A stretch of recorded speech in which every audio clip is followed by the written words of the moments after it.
Jesus once asked his audience, what does it profit a man to gain the whole world but yet lose his soul? The context of that was Jesus was making it a critical point of how important it is to follow him instead of chasing after worldly riches. Jesus later on was approached by a young rich ruler. Young rich ruler asked Jesus, what must I do to inherit the kingdom of heaven? In other words, what must I do to receive salvation? Jesus ran down the list. Pretty much says, just follow the laws, follow the commandments. You be straight. Young man says, I've been doing that, fam, since I was a kid. Jesus says, okay, cool. Well, you sell all your possessions then, give to the poor, and follow me. Young man says, yeah, okay, whatever.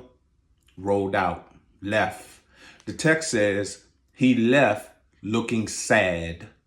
Yeah, so he chose his money, his wealth over salvation. Later on, Jesus would tell his audience a parable about a rich fool. And the parable was the rich fool had agriculture, had farmland. Jesus used the analogy of the barn. He says, man, I got this big barn right here. I'm going to tear this junk down and I'm going to build a bigger one. I'm going to build space over here.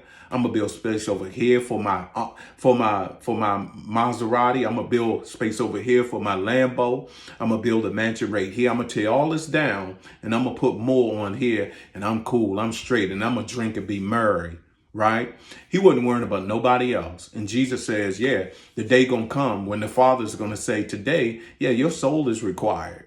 Today, you clocking out today, champ. And he would have nothing to leave nobody else. Why? Because he was thinking of self. He let worldly riches rule his life.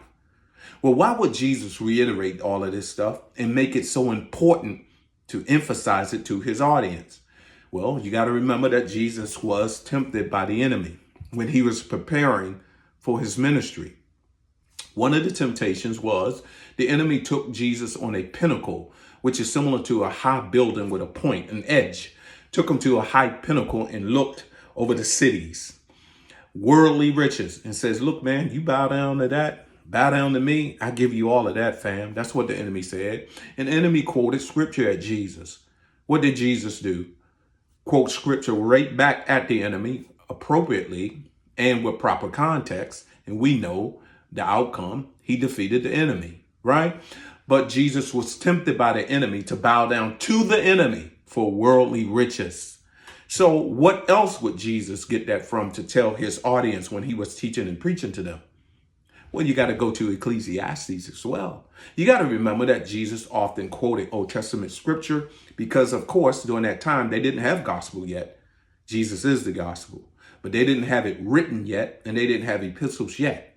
The gospel is being lived out in person. So he would often quote Old Testament scriptures or reference Old Testament scriptures because Old Testament scripture point to him. Let's go to Ecclesiastes real quick. Chapter 5, verses 10 through 11. I'm going to read that one for you. The NIV. Listen to what it says. Whoever loves money never has enough. Whoever loves wealth is never satisfied with their income. This too is meaningless. Whoa.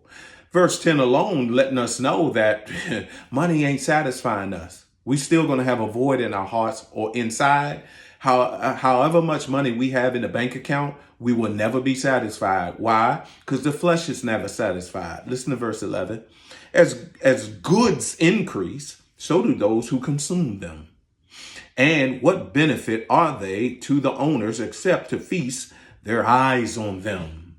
You got to remember, fam, Ecclesiastes is believed to be written by King Solomon, King David's son.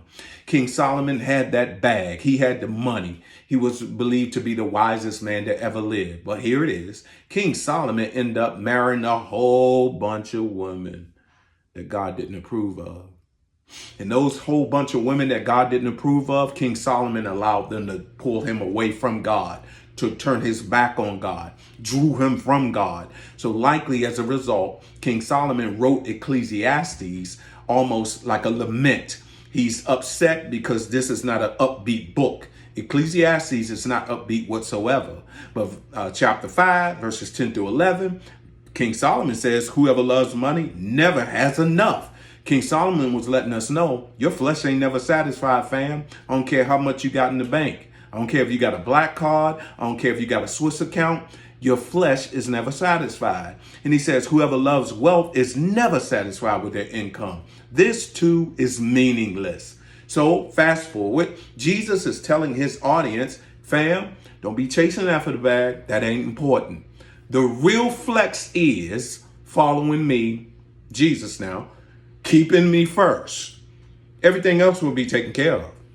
Don't put worldly riches before me. It's useless. Following me, Jesus, is the real flex. I pray that this helps someone else. God bless you and yours.